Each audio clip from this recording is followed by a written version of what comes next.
다중 시퀀스의 개념에 대해서 알아보도록 하겠습니다.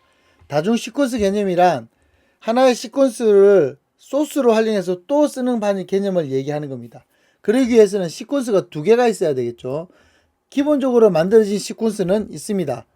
여기 시퀀스. 자, 이 시퀀스의 이름을 갖다가 바꿔보겠습니다. 자, 시퀀스 이름을 바꿀 때는요, 여기를 두 번 클릭해서, 클릭을 한 번만 하면 됩니다. 자, 이렇게 해서 edit 1이라고 이름을 정했습니다. 그 다음에 또 new 시퀀스를 만들어 보겠습니다. 자, 이렇게 새로운 new 시퀀스를 만들게 되면 힘들기 때문에 그냥 얘를 시퀀스를 컨트롤 C, 컨트롤 V를 해서 복사를 해서 이번에는 이 시퀀스는 이름을 edit 2라고 하겠습니다.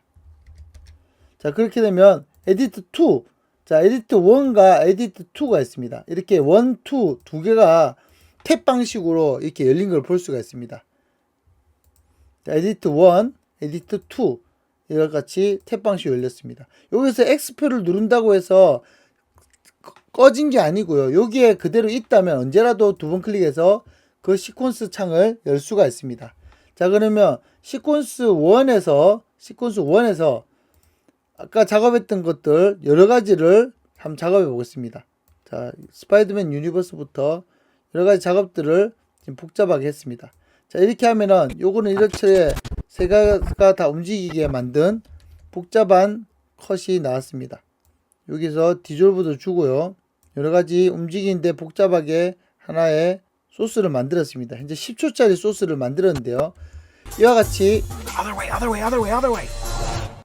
자, 이와 같이 스파이더맨 유니버스, 다음에 바닷가, 다음에 이와 같이 뉴욕 거리, 자, 이렇게 만들어지는데 이 에디트 1 편집이 끝난 거를 에디트 2에 가서 에디트 1을 불러 보겠습니다.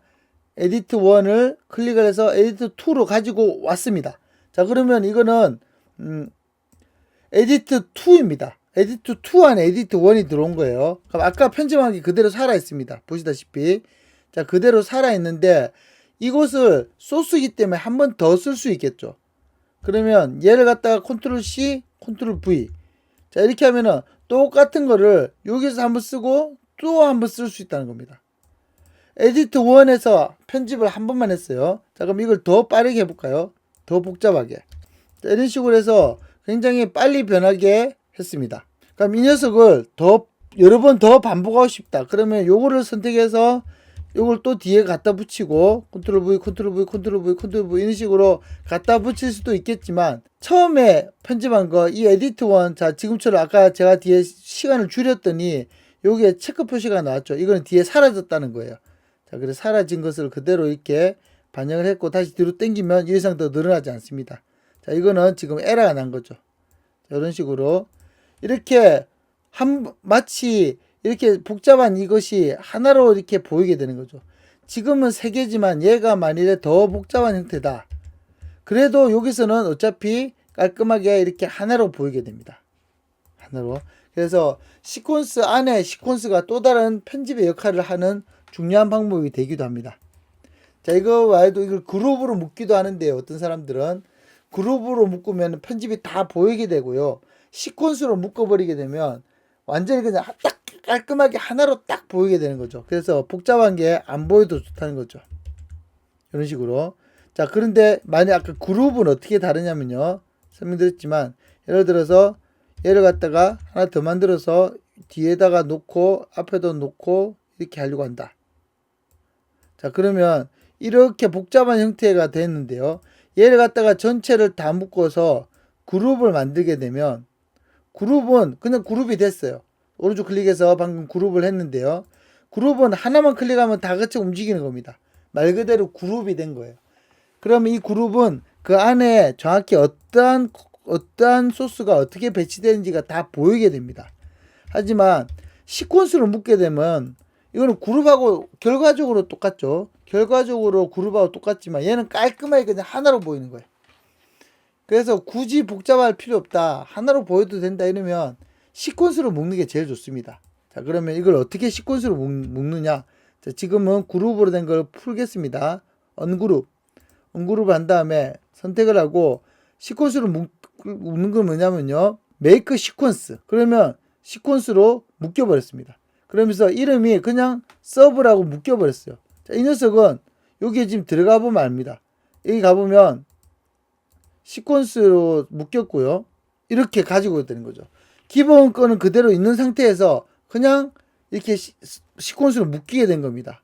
그래서 요거는 지우고 다시 이렇게 가져와야 되겠죠. 자, 이런 식으로 해도 되는 것이, 왜냐하면 여기 가보면 원래 편집이 그대로 살아있고 하나에 묶여버린 것 같다 되었기 때문에 얘는 그대로 살아있고 이걸 이렇게 볼 수가 있는 거죠. 깔끔하게 하나로. 그렇게 그룹으로 묶는 것과 시퀀스로 묶는 것은 완전히 다른 걸 알 수가 있습니다. 자, 그 외에 자잘한 것들로는 뉴 시퀀스 말고도 이 뉴 버튼에는 다양한 것들이 있는데요. 많이 쓰는 것 중에 하나가 바로 바 앤 톤. 자, 바 앤 톤 하게 되면 기본적으로 세팅 가로 세로 크기와 프레임 레이트, 그다음에 샘플 레이트 소리까지 나오게 됩니다. 자, 이걸 다 맞춰서 OK를 하게 되면 여러분이 보기에 많이 보신 그 삐 소리, 이 삐 소리가 나오게 됩니다. 자, 피트로 보면요. 자, 이 칼라바는 방송국에서 많이 쓰는 건데요. 이 칼라바는 왜 있느냐? 장비마다 방송국 장비가 다른 방송국 장비하고 예전에 아날로그 때는 똑같지가 않았어요. 왜냐, 오래 쓰게 되면 약간 이 화면, 이 형광물질이 다 돼가지고 색깔이 좀 다르게 나오거나 할 경우가 있거든요. 그런데 편집실도 마찬가지죠. 그쪽 편집실의 장비가 어떤지를 모르니 그쪽 편집실의 밝기가 실제로 방송국에 와서 봤을 때 어둡게 보일 수도 있는 거예요.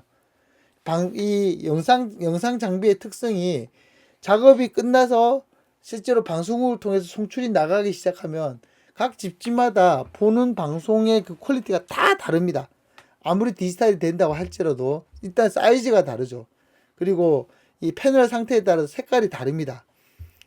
그러다 보니까 방송국에서는 이 모든 걸 다 책임질 수 없어서 적어도 방송국 안에만큼은 제대로 된 상태에서 만들자라고 해서 나오게 된 게 바로 이 칼라바입니다. 이 칼라바에 딱 맞춰서 세팅을 하면은 그 값이 틀려도 맞출 수가 있어요. 자, 이게 방송국에서 쓰는 어떤 스코프인데요. 색깔이 어떻게 나가는지 보는 겁니다. 자, 요거는 현재 이 영상이 색이 방송국에서 어떤 아날로그 데이터로 이렇게 보이는 거죠. 그런데 칼라바가 나왔을 땐 정확히 칼라바가 나오게 되죠. 이 칼라바의 값을 조절할 수 있게 되는 겁니다. 이렇게 다양한 값으로 볼 수가 있습니다. 자, 이런 식으로 방송국에서는 이러한 아날로그 스코프 값을 보면서 컬러를 조정할 수 있고요. 또 모니터 자체적으로 이 컬러를 맞출 수 있는 기능도 있습니다. 이런 식으로 해서 최대한 세팅을 맞추기 위해서 있는 게 바로 이 바 앤 톤입니다. 그러면 내가 왜 이게 필요한가? 방송국에 납품할 때 앞에 이렇게 바 앤 톤을 넣어주면요. 그쪽 방송국에서 이 삐 소리와 함께 이 칼라 바를 보고, 이 지금 납품한 사람의 현재 그 장비 상태는 이거였구나 라고 알 수가 있는 거예요. 즉, 여기서 이 사운드가 정확히 10을 가르치는데요. 요게 조금 소리가 낮다 그러면은 전반적으로 개인값을 올리고, 소리가 높으면 전반적으로 개인값을 낮추거나 이렇게 해가지고 정확하게 소리의 높이를 맞추는 거죠. 비디오 신호도 마찬가지고요. 그래서 앞에 이 부분이 있습니다. 바 앤 톤. 이거는 방송국에 납품하기 위한 것입니다. 다음에 또 장난스럽게 많이 쓰는 것 중에 하나가 바로 이 유니버설 카운트 리드입니다. 옛날에 많이 봤던 그 영화 처음 시작할 때, 자, 그 카운트 리더. 자, 요거가 자체적으로 만들어집니다. 자, 이게 완전히 영화 분위기인데 딱 좋죠. 여기 보시면 정확히 3 다음에 2, 1은 없습니다. 대신 3이 끝나자마자 삑 하는 소리가 납니다.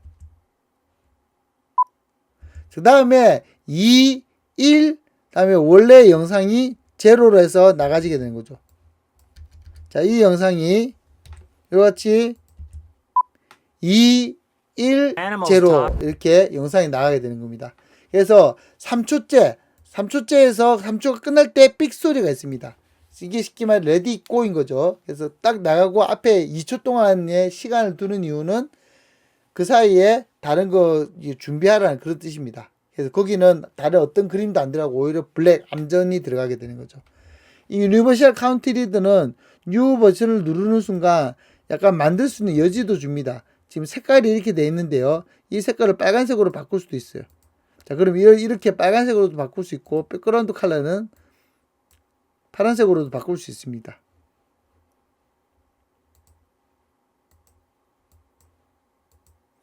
자, 이런 식으로 바꾸게 되면, 이렇게 해서 OK를 누르게 되면 이와 같이 색깔이 좀 바뀌게 된 그러한 유니버셜 카운트 리드가 나오게 됩니다.